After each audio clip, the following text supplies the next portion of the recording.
जी अस्सलाम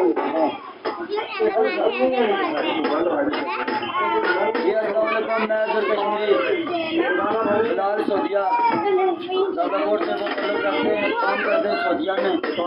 उन्होंने मुझे एक मैसेज किया, अजहर भाई मुझे एक वीडियो में, और मैं इस टाइम कानपुर में खड़ा हूँ और उनके लिए ये शूट कर रहा हूँ। उठो रिंदो,